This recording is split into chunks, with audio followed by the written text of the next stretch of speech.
ScouterStan.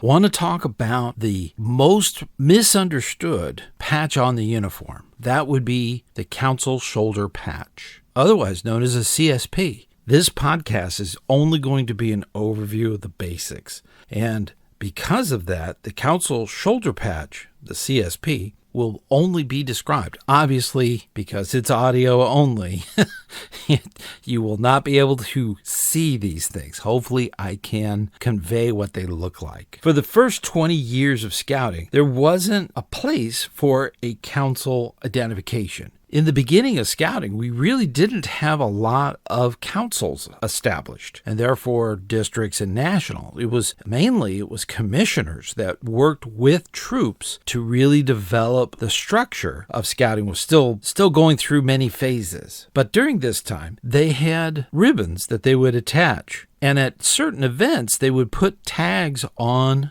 their left shoulder, identifying the scout's encampment area. This was very helpful so that if you had a different colored tag or ribbon, they knew you didn't belong in that area, in that camp. So it was a way of keeping organized. And this even carried over into the 20s with a ribbon called a patrol knot. This patrol colors would vary depending on the totem of that patrol. Now, this ribbon consisted of 4 strips. It was actually 2 strips folded over. So there was an interior color and an exterior color. For instance, the Owl Patrol would be represented with a blue ribbon. The inside and outside was all blue. Whereas the Bear Patrol had a brown ribbon on the outside and a red ribbon on the inside. There are many different patrols and they had many different color and combinations. But this was worn on the right shoulder, which just so happens to be the patrol patch goes on that shoulder. Now in the late 20s, all the way through to 1955, there were multitudes of different shoulder patches used for the new councils. They first started off very basic. They would just have the area or the name of the council and the state. They were in these thin strips that were red embroidery on khaki green. And this varied. This strip of embroidered patchwork would be embroidered and intended to be placed on the right shoulder. And depending on the uniform would depend on the background of this patch. So if you're a Cub Scout, it would be a blue background with yellow or gold embroidery. Sea Scouts would wear either a blue or a white background. And Explorers often would wear a dark green shirt. So the background was dark green. In 1955, they kind of standardized a red background with white embroidery on it. In patch terms, this is known as a twill background. There's no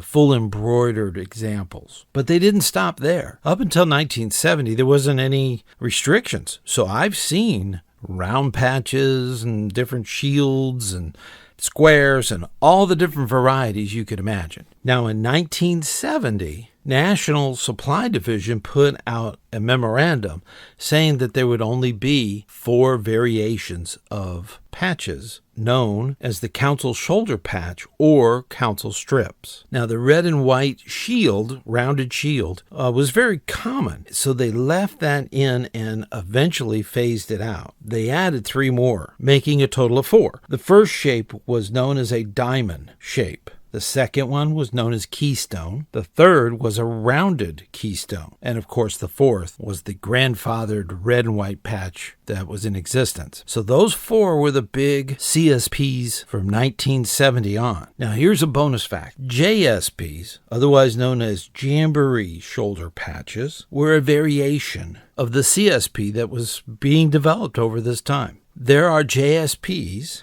that go all the way back to 1937, to the first National Jamboree. Now, in 1980, National Supply Division had enough. There was a little bit of nutsy cuckoo going on as far as the different designs for Jamboree Council shoulder strips. In 1980, they decided that you needed approval from National. Now, this written approval gave you the ability to use logos, copywritten images within the design of the patch. So from 1980 on, the 1981 National Jamboree Jamboree. All of the previous ones, they didn't need approval, but after that, they did. So that's your bonus fact. Now, scouting needs to be fun. Getting into patch collecting is always a great way to tell a story and to show scouts how fun scouting can be. Scout leaders, us, we need to have a good sense of humor. And because of that, we're going to do the scouter's joke.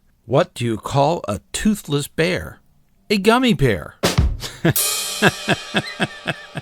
You have to have a sense of humor. So important. And scouts love these jokes. So tell them at your meetings. Tell them to your scouts. They love the scouter jokes, which are also known as dad jokes. So look them up. There's tons of them online. Make sure that they are scout appropriate. And with that, I want you to go out and make sure your scouts are having a good time. Scouting's got to be fun. That's what one of our goals should be. And until next time, I will see you on the trail.